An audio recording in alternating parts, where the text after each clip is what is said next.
எல்லாருக்கும் வணக்கம். நான் உங்கள் ரோகிணி லுக்கிக்வி சேனல்லேருந்து. இன்றைக்கி நம்ம சேனலில் என்னோட ஸ்டைலில் ஒரு சூப்பரான வறுத்து அரைச்ச நாட்டுக்கோழி குழம்பு எப்படி செய்கிறதுன்னு பார்க்கலாம். இதுக்கு ஒரு 4 வரமிளகா போட்டிருக்கேன். அது கூட பிரியாணி இலை ஒரு 2 இலை போட்டிருக்கேன். பட்டை 4 பீஸு, அதுக்கப்புறம் கிராம்பு 4 பீஸ் ஆட் பண்ணிக்கிறேன். நீங்கள் காரத்துக்கு ஏற்ப ஆட் பண்ணிக்கலாம். நான் இவ்வளோ ஸ்பைசஸ் போதுன்னு ஆட் பண்ணியிருக்கேன். கல்பாசி ஒரு துண்டு, பிளாக் கார்டமன் ஒரு 2 துண்டு ஆட் பண்ணியிருக்கேன். இது கூட கொத்தமல்லி ஒரு 4 டீஸ்பூன் ஆட் பண்ணியிருக்கேன். இந்த மாதிரி ஃப்ரெஷ்ஷாக ஆட் பண்ணிங்கன்னா தான் டேஸ்ட் கிடைக்கும். பிளாக் பெப்பர் 2 டீஸ்பூன், ஜீரகம் 2 டீஸ்பூன் ஆட் பண்ணியிருக்கேன். இது எல்லாத்தையும் போட்டு நல்லெண்ணெயில் நல்லா வறுத்தெடுக்கணும். நான் இதில் நல்லெண்ணெய் தான் ஆட் பண்ணியிருக்கேன். நீங்கள் ட்ரை ரோஸ்ட் கூட பண்ணி எடுத்துக்கலாம். பட் நல்லெண்ணெய் ஊற்றி நம்ம ரோஸ்ட் பண்ணி எடுத்தோன்னா இன்னும் டேஸ்ட்டாக இருக்குங்கிறதுக்காக நான் நல்லெண்ணெய் ஊற்றிருக்கேன். நல்லெண்ணெய் நாட்டுக்கோழி குழம்புக்கு ரொம்ப டேஸ்ட்டாக இருக்கும். அதனால நல்லெண்ணெய் ஆட் பண்ணியிருக்கோம். அது ரொம்ப ரொம்ப ஹெல்தி.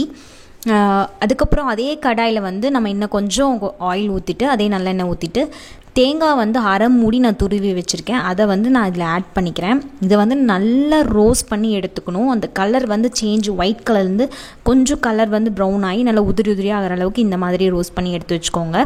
இது ரெண்டையும், இந்த ஸ்பைசஸ் ரெண்டையும் தனித்தனியாக அரைக்கணும். தேங்காயை தனியாக, அதை தனியாக அரைக்கணும். இப்போது இதில் கொஞ்சம் நல்லெண்ணெய், கொஞ்சம் கடலெண்ணெய் ரெண்டுமே சரிசமமாக ஆட் பண்ணியிருக்கேன். கொஞ்சோண்டு ஜீரகம் ஆட் பண்ணியிருக்கேன். இது கூட ஏலக்காய் 4 ஏலக்காய் மட்டும் ஆட் பண்ணியிருக்கேன். நீங்கள் அதில் கூட அரைச்சிக்கலாம். நான் முழுசாக இருந்தால் நல்லாயிருக்குங்க ஆட் பண்ணியிருக்கேன்.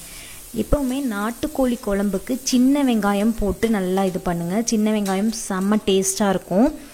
இதில் நான் ஒரே ஒரு பெரிய வெங்காயம் மட்டும் ஆட் பண்ணியிருக்கேன், தொளிக்க முடியலங்கிறதுக்காக.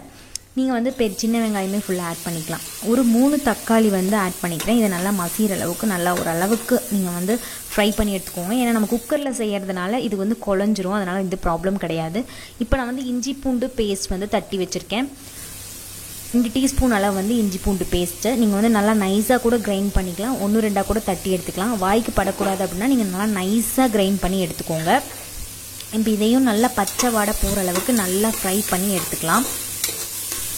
இது ஃப்ரை ஆகிட்டுருக்க டைமில் நான் சிக்கனை மஞ்சள் தூள் போட்டு நல்லா வாஷ் பண்ணி எடுத்து வச்சிட்டேன். 3/4 கிலோ சிக்கன் நான் எடுத்திருக்கேன். இதை நம்ம இது கூட சேர்த்து நல்லா ஃப்ரை பண்ணிக்கலாம், பச்சை வாடை போகிற அளவுக்கு. இது ஃப்ரை ஆகிட்டுருக்க டைமில் நம்ம முதல் மசாலா வறுத்தோம் இல்லையா, கொத்தமல்லி, ஜீரகம், அதெல்லாம் நம்ம தனியாக அரைச்சிக்கலாம். தண்ணி ஊற்றி நல்லா ஃபைன் பேஸ்ட்டாக அரைச்சிக்கோங்க.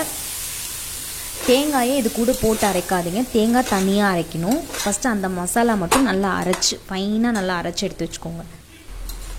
சிக்கன் ஃப்ரை ஆகும்போதே சிக்கனுக்கு தகுந்த உப்பு சேர்த்து நம்ம ஃப்ரை பண்ணிக்கலாம். அப்போ தான் சிக்கனில் நல்லா அந்த உப்பு சேர்ந்து நல்லா டேஸ்ட்டாக இருக்கும். இப்போ சிக்கன் நல்லா ஃப்ரை ஆகிட்டுருக்க டைமில் நம்ம அந்த மசாலா நல்லா கிரைண்ட் பண்ணி இதில் ஆட் பண்ணிக்கலாம். இந்த மசாலா கூட சேர்த்து ஒரு 2 மினிட்ஸ் நல்லா ஃப்ரை பண்ணுங்கள். போதும். நல்லா ஃப்ரை ஆனதுக்கப்புறம் நல்லா அந்த மசாலா கூட சேர்ந்து எண்ணெய் திரண்டு ஃப்ரை ஆகணும். அந்தளவுக்கு விட்டுட்டு நான் இது கூட ஒரு டீஸ்பூன் மஞ்சள் தூள் ஆட் பண்ணிவிட்டு அதுக்கப்புறம் 2 டீஸ்பூன் மிளகாய் தூள் ஆட் பண்ணுறேன். கொஞ்சம் அந்த மிளகாய் தூள் ஆட் பண்ணும்போது கொஞ்சம் கலர் கிடைக்கும், ரெட்டிஷ் கலர். அப்போ நல்லாயிருக்கும் பார்க்குறதுக்கு. அதனால் நான் 2 டீஸ்பூன் மிளகாய் தூள் ஆட் பண்ணியிருக்கேன்.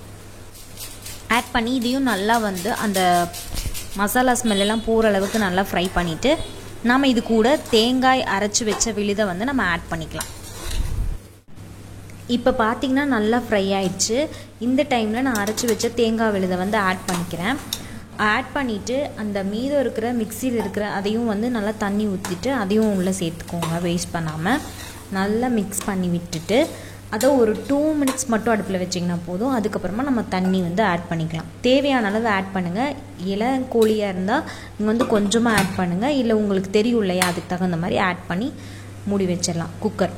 இப்போ 3 விசில் மட்டும் நான் விட்டுருக்கேன். இப்போ வெந்துருச்சு. நல்லா பூ மாதிரி வெந்துருச்சு. ரொம்ப பார்க்கவே யம்மியாக இருந்துச்சு. குழம்பு கொஞ்சம் தண்ணியாட்டு இருக்க மாதிரி இருந்துச்சு. அதனால் திருப்பியும் நான் ஸ்டவ் ஆன் பண்ணிவிட்டு வெந்துருச்சான்னு பார்த்தேன். வெந்துருச்சு. நான் கொஞ்சம் கொத்தமல்லி தூள் தூவி ஃபினிஷ் பண்ணிட்டேன். இதை கண்டிப்பாக நீங்கள் சுடுசாத்தோட இல்லை சப்பாத்தி கூட, இட்லி கூட, நீங்கள் இது கூட வேணால் மேட்ச் பண்ணி சாப்பிட்லாம். கண்டிப்பாக சூப்பராக இருக்கும். கண்டிப்பாக ட்ரை பண்ணி பார்த்துட்டு கமெண்ட் செக்ஷனில் மென்ஷன் பண்ணுங்கள். உங்கள் ஃப்ரெண்ட்ஸ்க்கு இந்த வீடியோ ஷேர் பண்ணுங்கள். பிடிச்சிருந்தா லைக் பண்ணுங்கள். நம்ம சேனலை புதுசாக பார்க்குறீங்கன்னா சப்ஸ்கிரைப் பண்ணிக்கோங்க. நெக்ஸ்ட் வீடியோவில் பார்க்கலாம். டாட்டா, பாய்.